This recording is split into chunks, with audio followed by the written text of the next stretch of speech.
पूर्णिमा से पहले कोई भी पदयात्रा शुरू ना करे। ये मैसेज आप सभी आगे भी फॉरवर्ड कर दें। जो भी भक्त पदयात्रा करना चाहते हैं दरबार में, तो कृपया करके पूर्णिमा तक इंतजार करें, वेट करें पूर्णिमा तक। पूर्णिमा के बाद जब पूरी गाइडलाइंस आ जाएंगी, उसके तहत ही अपनी पदयात्रा को आपको प्रारंभ करना है। दूसरा, दरबार द्वारा जो घोषणा की गई थी, जो जैसे कैंसर पीड़ित हैं, जो भक्त कैंसर से पीड़ित हैं, जो अभी दरबार से जुड़े ही नहीं हैं, या दरबार के तमाम वीडियोस वगैरह देख रहे हैं अपने घर से रहते हुए ही, या अभी दरबार को भी उन्होंने आए नहीं है कभी, तो दरबार ने उनके लिए एक निःशुल्क उनकी चिकित्सा करने का जो कल दरबार ने सबके लिए बोला है, उसमें एक पीड़ित व्यक्ति, जैसे किसी को एक कैंसर है, एक हो गया आपका पीड़ित व्यक्ति कैंसर, और एक स्वस्थ व्यक्ति, उस डीएनए में 2 लोग रहेंगे, एक स्वस्थ व्यक्ति रहेगा और एक आपका जो कैंसर पेशेंट है, वो जो आपका कैंसर पेशेंट है, जो असाध्य रोगी कैंसर वाला है, वो रहेगा। क्यों? क्योंकि जो कैंसर पीड़ित है वो दरबार उसको लाना नहीं है बिल्कुल भी, वो अपने घर पर ही आप उसकी चिकित्सा करेंगे। जो स्वस्थ व्यक्ति है वो दरबार आएगा। कैंसर पीड़ित जो पेशेंट है आपका, उसके सारे पेपर्स लेकर के, सारी रिपोर्ट्स आपके पास कभी तक की रिपोर्ट्स पड़ी हैं, पुरानी नई, और एक तो ट्रीटमेंट से पहले की रिपोर्ट, और फिर इससे चिकित्सा से पहले की रिपोर्ट्स, और फिर जब दरबार उसको निःशुल्क उसकी चिकित्सा करेगा, उसके बाद उनकी आफ्टर रिपोर्ट, तो सारी रिपोर्ट्स दरबार में जमा होंगी। बिना रिपोर्ट्स लिए आपकी कार्रवाई बिल्कुल भी आगे नहीं बढ़ेगी। इस चीज़ का ध्यान रखिएगा विशेष रूप से। तो जो भी निःशुल्क हवन की व्यवस्था दरबार द्वारा की गई है कैंसर पीड़ितों के लिए, और 14 वर्ष तक के जो छोटे बच्चे हैं, 14 वर्ष तक के, उनको जो असाध्य रोग शरीर में हैं, 14 वर्ष तक के छोटे बच्चे, उनके लिए तो किसी भी रोगी को, किसी भी असाध्य रोगी को, किसी भी जो भारी कष्टों में, उसको दरबार में लेकर के बिल्कुल नहीं आना है। आपके परिवार का एक स्वस्थ व्यक्ति दरबार में आएगा, अपने पेपर्स वगैरह जमा करेगा। पेपर्स का मतलब उसकी रिपोर्ट्स, जो आपका पीड़ित पेशेंट है उसका आधार कार्ड और उसकी मेडिकल रिपोर्ट्स जो उसने अब तक जांचें कराई हैं, डॉक्टर की रिपोर्ट्स कि डॉक्टर ने क्या क्या बताया है, क्या क्या निकल के आया है, ये सारी रिपोर्ट्स पूरा एक फाइल बना करके वो दरबार में लेके आएंगे। दरबार में उनको फिर देखा जाएगा, उसके बाद उनको आगे प्रोसीड किया जाएगा। लेकिन भूल करके भी ध्यान रखना, अपने असाध्य रोगी पेशेंट को, कैंसर पेशेंट को दरबार में लेकर के बिल्कुल नहीं आना, नहीं तो आपकी प्रक्रिया बिल्कुल नहीं होगी। इस चीज़ का विशेष रूप से आप ध्यान रखिए। और जो भक्त पदयात्रा के लिए भी बहुत सारे प्रश्न आ रहे थे। होता क्या है, बहुत से पेशेंट, बहुत से भक्त ऐसे होते हैं जिनकी क्षमता नहीं होती है उतनी, जैसे बहुत ज़्यादा वृद्ध होते हैं, या कुछ लोग क्या करते हैं, जो व्यक्ति आपका बीमार है, जिसको कष्ट सबसे ज़्यादा है, आप लोग उसी से पदयात्रा करा देते हैं कि ये ठीक हो जाएगा। अगर कोई भी असाध्य रोगी पदयात्रा करके दरबार आएगा तो बिल्कुल भी उसको आगे प्रोसीड बिल्कुल नहीं किया जाएगा, उसको कोई पुण्य नहीं। तो कोई स्वस्थ व्यक्ति ही अपनी प्रक्रिया करे, और उसमें वो अपने 2 लोगों को साथ में रख सकता है। एक वो जो यात्रा करेगा और 2 उसके साथ में ऐड हो जाएंगे, 3। तो पदयात्रा में विशेष रूप से ध्यान रखा जाए, जो 12 तारीख पूर्णिमा के बाद पदयात्रा स्टार्ट होगी भक्तों के द्वारा, उसमें कोई भी किसी भी प्रकार का कोई वृद्ध व्यक्ति जिसकी क्षमता नहीं है, जिसकी उम्र बहुत ज़्यादा है, या कोई आपका ऐसा असाध्य रोगी जो चल फिर नहीं सकता है, या जिसको कष्ट बहुत ज़्यादा है, असाध्य रोगी है, तमाम रोगों से जूझ रहा है, बेड पे पड़ा हुआ है, या ज़्यादा जिसकी स्थिति बहुत गंभीर है, ऐसे किसी भी व्यक्ति को लेकर के दरबार में बिल्कुल ना आए, ना किसी यात्रा में लेकर के आए, ना ही चिकित्सा कराने के लिए अलग से लेके आए। एक स्वस्थ व्यक्ति आए, वो अपनी पदयात्रा करे, बाकी 2 लोगों को शामिल कर ले। और जो निःशुल्क हवन है उसमें भी एक स्वस्थ व्यक्ति आए, अपने कैंसर पेशेंट का रिपोर्ट्स सारी लेकर के आए, आधार कार्ड वगैरह सब कुछ लेकर के आए, दरबार में जमा कराए, और अपने उसकी कार्रवाई आगे बढ़ेगी। और ऐसे ही जिनका BPL कार्ड है, मतलब बिलो पॉवर्टी लाइन, जो गरीबी रेखा से नीचे वाली लाइन है, तो उनके लिए भी दरबार ने जो निःशुल्क हवन की व्यवस्था की है, वो भी पूर्णिमा के बाद से ही उसको शुरू किया जाएगा, उसको भी पूर्णिमा के बाद से शुरू किया जाएगा। तो जो जो दरबार द्वारा बताया जा रहा है उसको विशेष रूप से ध्यान रखें। किसी भी प्रकार के असाध्य रोगी को, किसी प्रकार के बहुत ज़्यादा वृद्ध व्यक्ति को, किसी प्रकार के उसको दरबार में लेकर के नहीं आना है, ना ही किसी पदयात्रा में उनको चलने देना है, और ना ही उनको दरबार लेकर के आना है। उनको अपने घर पर ही रखना है, और वो कोई व्यक्ति यहाँ पर प्रक्रिया करेगा, वो व्यक्ति अपने घर पर ही आराम में आ जाएगा, जैसा आप सभी जानते हैं दरबार में। लेकिन निःशुल्क हवन के लिए उस पेशेंट के सारे पेपर्स, सारी मेडिकल रिपोर्ट्स आपको लेकर के दरबार में आना है पेशेंट की, ये ध्यान रखें उसका, फ़ोटो वगैरह और मेडिकल रिपोर्ट सब कुछ। नेक्स्ट पूर्णिमा। पूर्णिमा का कार्यक्रम, जो पूर्णिमा फरवरी माह की पूर्णिमा 12 फरवरी को दरबार में मनाई जाएगी।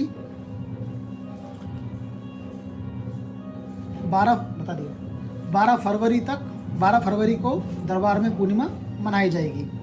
और जिन भक्तों का चयन लेवल 10 के लिए पहले हुआ था, जिन भक्तों का चयन लेवल 10 के लिए 2 महीने पहले दरबार ने किया था, जो लेवल 10 के प्रथम चरण में सिलेक्ट हुए थे, जिनको कार्ड्स वगैरह दिए गए थे, कुछ के कार्ड्स जमा हो गए थे, तो वो भी अपने लेवल 10 के दूसरे चरण के लिए, लेवल 10 में 3 चरण,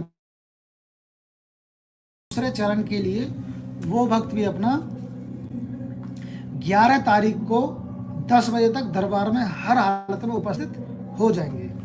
ध्यान रखें, लेवल 10 का जिनका भक्त हुआ, लेवल 10 में जिन भक्तों का चयन हुआ था, वो सभी भक्त 11 तारीख को दोपहर को 10 बजे तक सुबह दरबार में उपस्थित हो जाएंगे, आपको लेवल 10 के सेकंड चरण में आपका सिलेक्शन चयन होने के लिए। और जिन भक्तों को बाबा से मंत्र दीक्षा लेनी है, वो सभी 12 तारीख को सुबह 10 बजे तक जरूर आ जाएं, जिनको मंत्र दीक्षा लेनी है, मंत्र दीक्षा। और बाकी जो तंत्र दीक्षा के लेवल 1, लेवल 2, लेवल 3, लेवल 4, वो अपना 12 से 13 तक में फिनिश हो जाएगा। तो 13 तारीख तक सारी प्रक्रियाएं दीक्षा की पूरी हो जाएंगी। 11 तारीख को लेवल 10 के तंत्र दीक्षा वालों का होगा, जो लेवल 10 में है। 12 तारीख को मंत्र दीक्षा, और 12 की कंप्लीट मंत्र दीक्षा हो जाएगी। उसके बाद 13 तारीख को जो level 1, level 2, level 3, level 4, level 5, level 6, इनका चयन 13 तारीख को होगा। लेकिन लेवल 10 वालों का चयन 11 तारीख को ही होगा, इसका विशेष रूप से ध्यान रखेंगे सभी भक्त।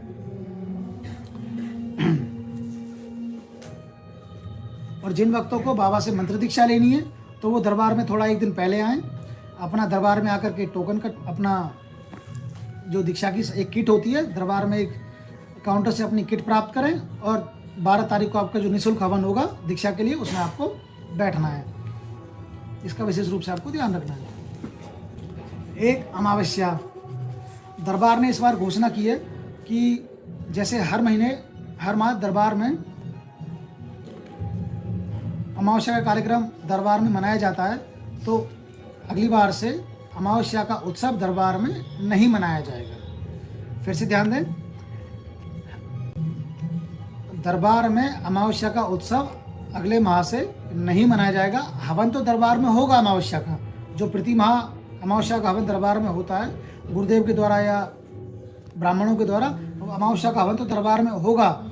लेकिन आपको अपनी अमावस्या को पूरा करने के लिए आपको दरबार से एक अमावस्या किट है, आपको उस किट को लेना है, खरीदना है उस किट को दरबार से। आपको दरबार में काउंटर से आपको किट मिल जाएगी, आपको उस अमावस्या हवन किट को खरीदना है और उस किट को घर ले जा कर के अमावस्या के दिन आपको हवन करना है। फिर से ध्यान देना, दरबार में जो अमावस्या का उत्सव मनाया जाता है वो दरबार में नहीं मनाया जाएगा। अमावस्या को दरबार द्वारा ऑनलाइन कर दिया गया है, तो भक्त अपने घर बैठे बैठे ही अमावस्या को ऑनलाइन अटेंड कर सकेंगे। लेकिन उसके लिए आपको दरबार से एक हवन किट लेना अनिवार्य है। आप अमावस्या हवन किट खरीदोगे और उस किट को खरीदने के बाद आपको किट को अपने घर लेकर के जाना है। और अमावस्या के दिन जैसे ही पंडित जी, ब्राह्मण देवता दरबार में हवन करेंगे, ब्राह्मण देवता करेंगे या परम पूज्य गुरुदेव करेंगे, वो दरबार में हवन करेंगे और आपको उसी हवन के साथ में आप वो किट खोल करके आपको अपने घर पर ही हवन कर देना है। तो जैसे आपका हवन संपन्न हो जाएगा घर पर, तो आपकी अमावस्या दरबार द्वारा मान ली जाएगी, आपकी अमावस्या दरबार द्वारा पूरी हो जाएगी। इस चीज़ का विशेष ध्यान रखें आगे।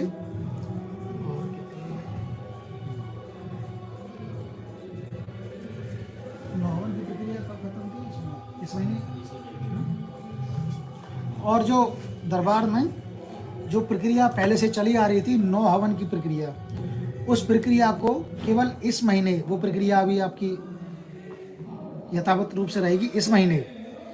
और 1 मार्च से 9 हवन की प्रक्रिया दरबार में बंद हो जाएगी। जो 9 हवन वाली प्रक्रिया है वो प्रक्रिया बंद हो जाएगी।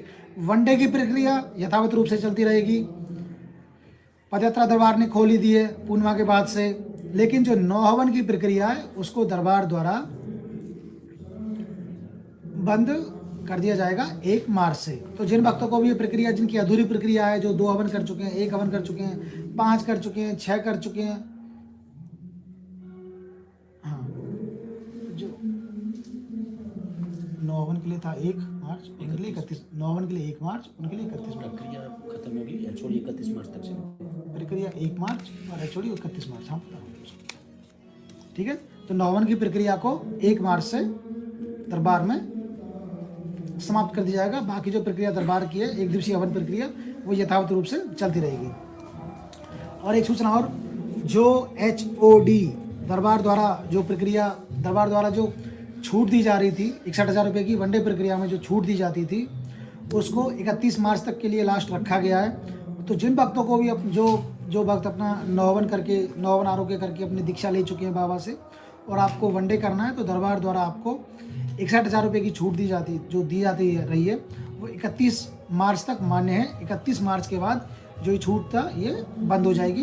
तो जिनको करना है अपना समय रहते हुए अपना समय निकाल करके जरूर अपना वनडे कर लें, जो भी एचओडी हवन करने का सोच रहे हैं। बाकी जो महिलाएं हैं या जो पहले 1 दिवसीय हवन कर चुके हैं, या फिर महिलाएं जो 1 दिवसीय हवन कर चुकी हैं या प्रक्रिया कर चुकी हैं, जिनको अपने मायके पक्ष के लिए वनडे हवन करना है, तो उनको वो छूट पूर्ण रूप से, वो मतलब जो 61,000 रुपये की छूट थी वो उनको मिलती रहेगी।